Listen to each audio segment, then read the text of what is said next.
Dan? You know, I just want to, I hope folks don't think that Wayne and I are against responsible gun ownership just because we disagree with, you know, points in this letter. You know, I was raised, I'm from Idaho. I was raised in the gun culture, I guess you could say, and it's never been something that well, of course there is the safety issue, but it's a tool that I've grown up with. It's a tool that my kids have grown up with, and they, you know, I think that that's where some of the disconnect is that I'm not worried about what my kids are going to do with my guns, but what about their friends? They know better.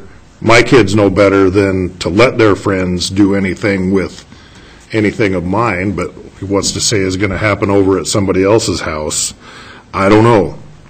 But anyway, my kids are raised, they've both been through firearm training with Idaho Hunter Safety. I think that that's something that maybe we, you know, I'd go for a recommendation to require that type of hunter safety education in all schools in the state of Idaho. I don't know if everybody else would be okay with it, but that's not necessarily going to make me sign off on everything else in the letter, but you know, that's maybe one of the things that folks ought to look at. But again, you know, just because something looks a certain way doesn't make it more dangerous than something else. That's the one thing I want to reiterate.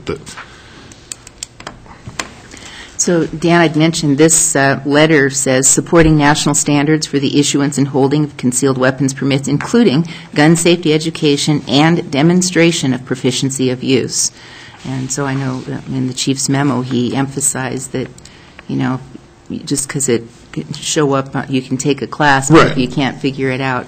And, you know, you've probably heard me mention this before, too. I was raised by a dad who came from Sandpoint, Idaho, a hunting and fishing family. I also took gun safety education. He taught marksmanship in the Marine Corps during World War II. And I think all of us kids knew that having machine guns just wasn't like a normal, necessary thing. And that's a different thing. You're speaking of an entirely different sort of firearm than what is being talked about here.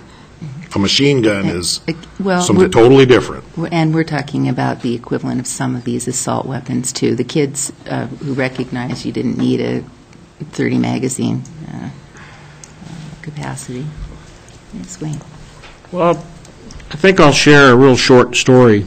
This is a true story that happened to me.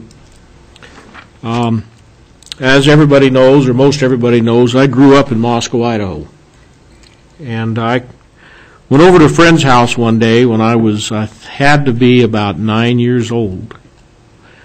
And I knocked on the door, and he had seen me coming, so he's going to play a joke on me. He opened the door opened outward. It was a mobile home. And I had a .38 revolver pointed at my face, and he pulled the trigger. Nothing happened, obviously. However, had he pulled it again, you would have a different council person sitting here because there was a round in the next chamber. So believe me, from personal experience, I understand the importance of gun safety. So I just wanted to share that I have had a little experience with the close call. If I do feel strongly that so much of this is important, but I feel just as strongly that there's 2 or 3 things in there that I can't support. Pull them out of there, and I'll consider supporting the rest of this. So.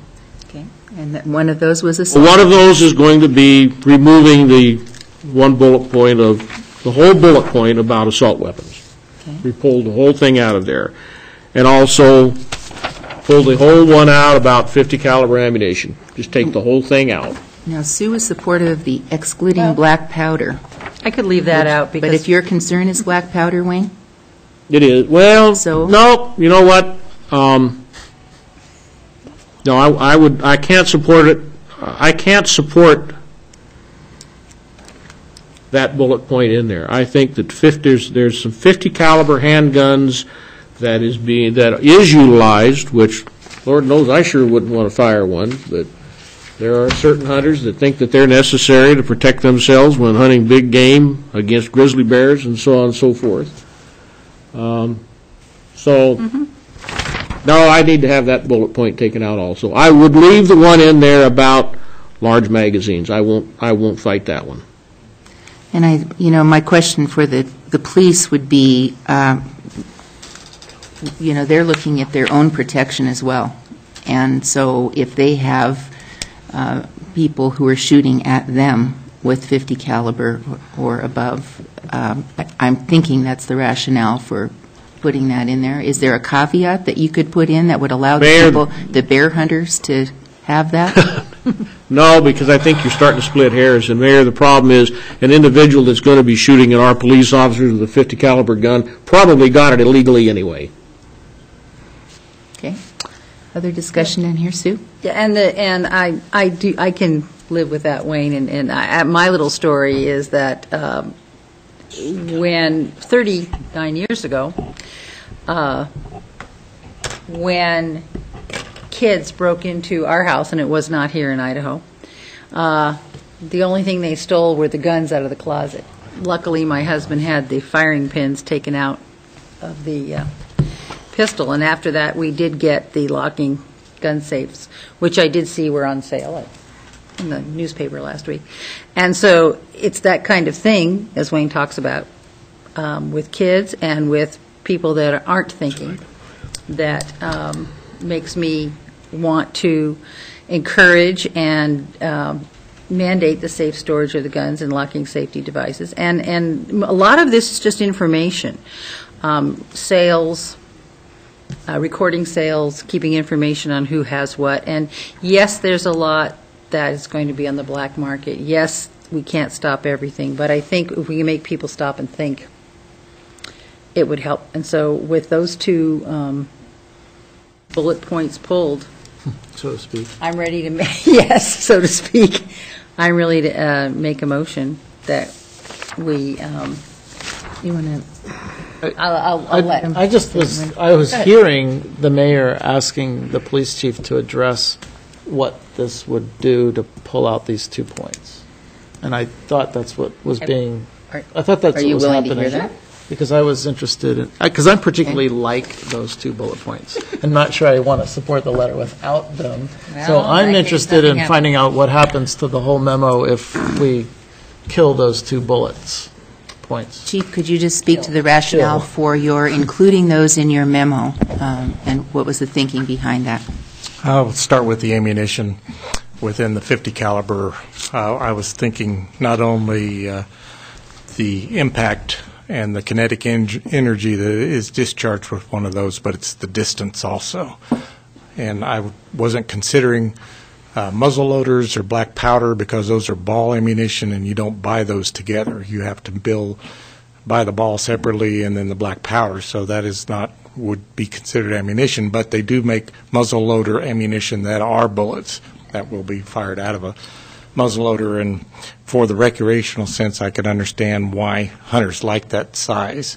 So I could consider that as far as in the recreational use. It wasn't banning the weapon or the ammunition itself. It was restricting access to those type of the weapons. But within the assault rifles, we were talking about those weapons that are used or recognized that discharge a large amount of ammunition in a short period of time. Currently, anything that's automatic is not allowed unless you are certified by the ATF to have that type of licensure. But within the assault rifles, I can understand the definitions, and I don't want to go into that. I don't want to ban them either. But in relationship to the difference in the stocks between a wood stock and a folding stock is called concealability and transport. And that's one of the considerations, that you can conceal a folding stock easier than carrying a longer stock weapon. But if you remove those, I think it's still a step forward, and I do appreciate the dialogue that you're having at this point, and this is the first step. This is where we come together and talk about this to move forward.